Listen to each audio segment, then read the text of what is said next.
The moon hung high in the night sky, casting an eerie glow over the desolate town of Ashford.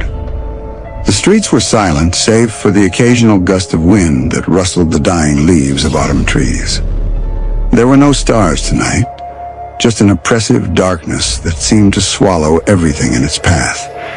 The air felt thick, as if something unseen was waiting, watching, listening. In Ashford, the legends ran deep, passed down from one generation to the next like a haunting lullaby. It was a place where the shadows seemed to move of their own accord, where the silence screamed louder than any voice ever could. And tonight, the whispers would return. Ashford had always been a town of secrets, but none darker than the one that lay buried beneath its very soil, a secret that had been waiting for the right moment to awaken. And now, that moment had come. The sun had just set when Emily Adams arrived in Ashford. She had heard the stories, of course. Everyone had. Who hadn't heard of the cursed town where no one ever stayed for long?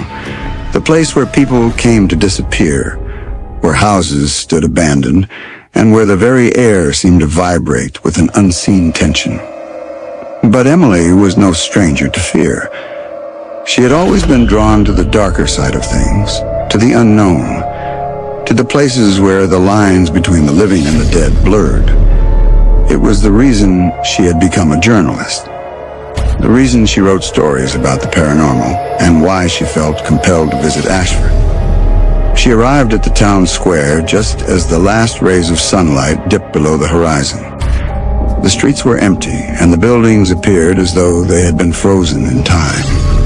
Old, crumbling brick structures with boarded-up windows and rusted street lamps that flickered with an unnatural glow. It was as if Ashford had been forgotten by the world, left to decay in the shadows. Emily's heart raced with a mix of excitement and unease. She wasn't sure what she had expected, but this was something else entirely. It was as though the town itself was alive, breathing, and watching her every move. She checked into the only hotel in town, the Ashford Inn. The place was as run down as the rest of the town, with peeling wallpaper and a musty smell that clung to the air. The receptionist, an elderly woman with hollow eyes, gave her a long, lingering look before handing her a key.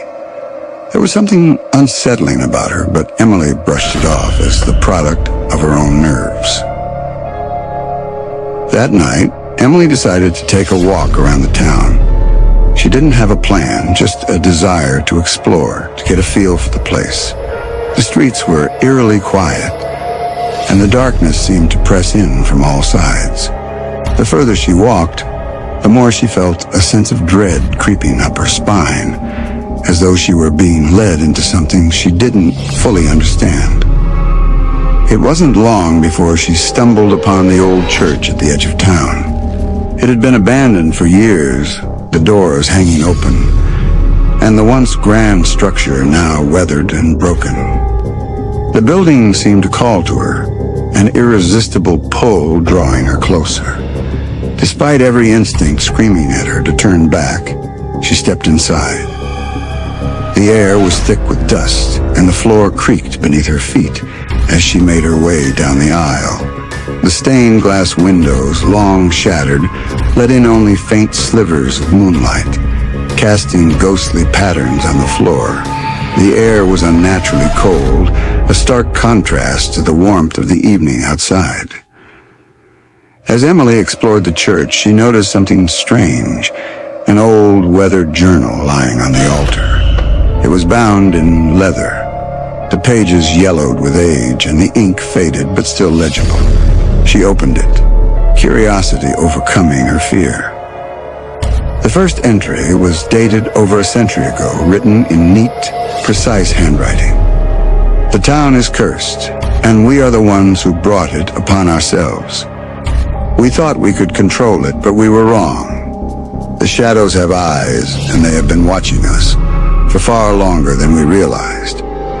We must never speak of what we have done. Never again. underscore.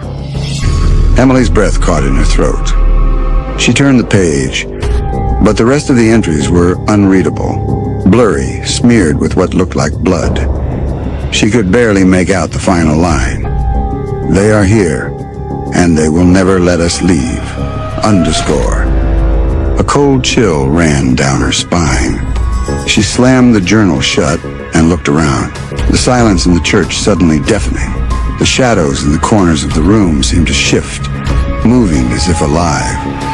Emily backed toward the door, her heart pounding in her chest. Something was wrong, terribly wrong. Just as she turned to flee, she heard a faint whisper, barely audible, but unmistakable. A voice, low and guttural, speaking in a language she didn't understand. "Leave while you still can. Underscore." She spun around, but there was no one there. Panic surged through her, and she ran out of the church, her breath coming in ragged gasps.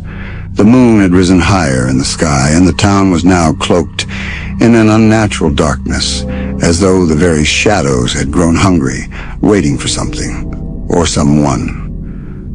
She rushed back to the hotel, her mind racing with questions. What had she uncovered? Who had written that journal? And more importantly, what had they awakened? As she locked herself in her room, she heard the unmistakable sound of scratching at the door, slow, deliberate, as if something was trying to get in. Her heart hammered in her chest as she moved toward the door, every instinct telling her to stay away. But curiosity, the same curiosity that had brought her to Ashford in the first place, pushed her forward. She slowly turned the doorknob and opened the door a crack. What she saw on the other side would haunt her forever. The hallway was empty, but something was wrong. The walls seemed to pulse, as if the very building itself were alive. And there, at the end of the corridor, stood a figure, a shadow barely discernible from the darkness around it. It was tall, thin, and elongated, with eyes that gleamed red in the dim light. The figure stepped forward and Emily froze, her body refusing to move, her breath caught in her throat. "You should have left when you had the chance," he whispered, his voice a chilling, distorted echo of the town's forgotten past. In that moment, Emily knew she was no longer just a visitor in Ashford. She had become part of its cursed history. The story of Ashford is one that will never be told fully, for those who seek to uncover its truth are never seen again. The whispers in the shadows grow louder each night, calling for new souls to join the darkness. And once you hear them, there is no turning back.